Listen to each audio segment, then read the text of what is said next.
Nobody should try living here. It will literally cook you alive. Nevada's vast emptiness holds an extreme truth. Its barren deserts cover over 100,000 square miles. It is the seventh largest state. Over 85% of this land is federally owned. One major reason for sparse population is the incredible heat. Summer temperatures often climb past 110 degrees Fahrenheit. Death Valley National Park, a neighbor frequently hits 120 degrees Fahrenheit or even higher. It reached 130 degrees Fahrenheit in 2021. This heat is not just uncomfortable, it is dangerous. You can dehydrate in hours. Water is the most precious resource here. The state averages only about 10 inches of rainfall annually.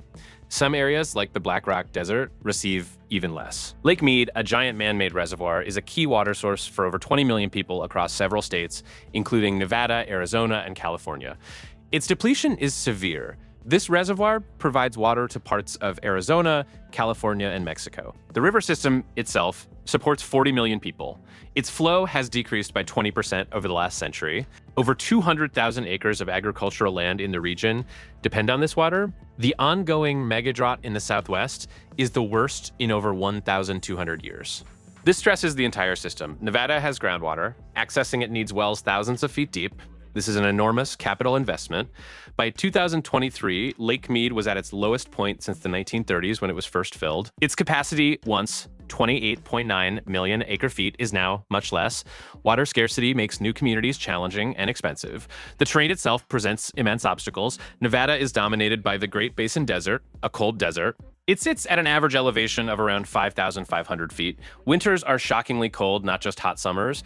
Temperatures can plummet below 20 degrees Fahrenheit. This wide temperature swing, often 50 degrees Fahrenheit or more, adds hardship. It stresses buildings and infrastructure. The landscape has over 300 mountain ranges and wide valleys. Building roads and utility lines across rugged remote areas is a huge undertaking. Soil is often alkaline or saline. This makes farming very difficult or impossible.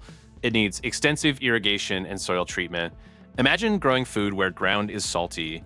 It requires millions of gallons of fresh water. This commodity is already critically low. Mining drew people for gold, silver, lithium, but operations are isolated. They do not support large populations. The sheer remoteness is another factor. Hospitals, schools, and grocery stores are few. They are far between outside Las Vegas and Reno. Las Vegas Valley is home to over 2.3 million residents. The Reno-Sparks area has over 400,000 people. These two regions account for over 90% of Nevada's total population of 3.2 million. This leaves vast stretches of the state with almost no permanent residents.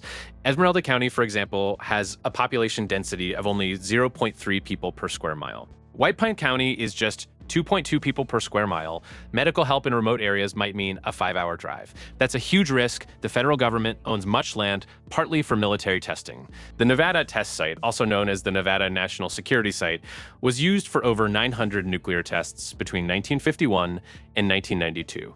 This area is restricted. It is not open for housing.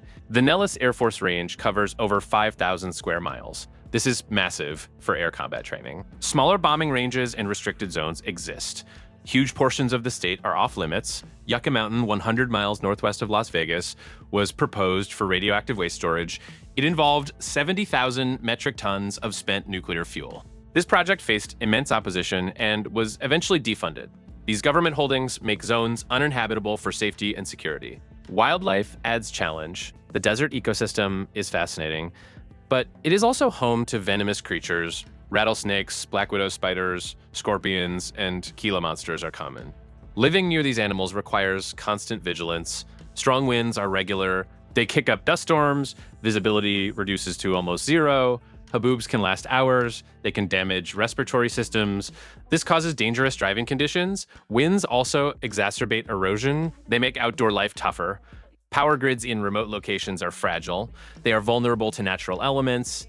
Internet connectivity is often non-existent or slow.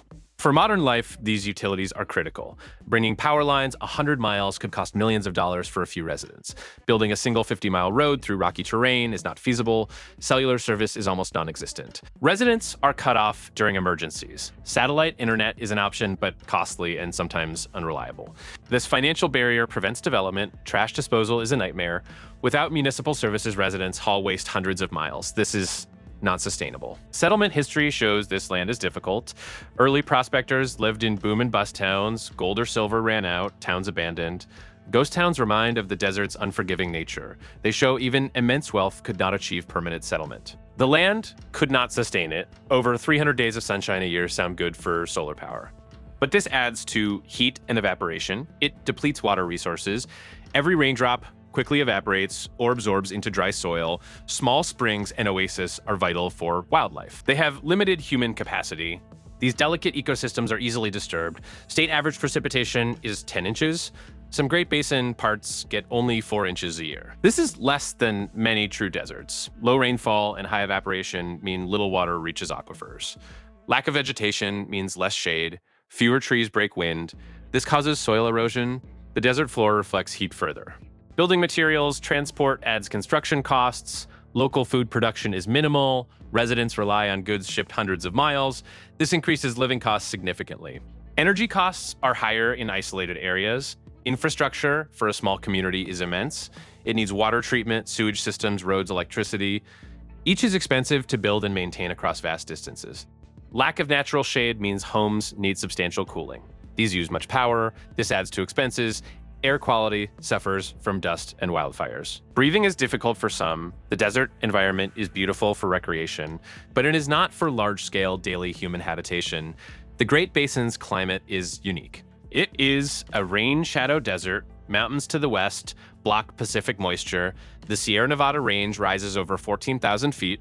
This ensures little moisture reaches Nevada's interior. Over centuries, this created arid conditions.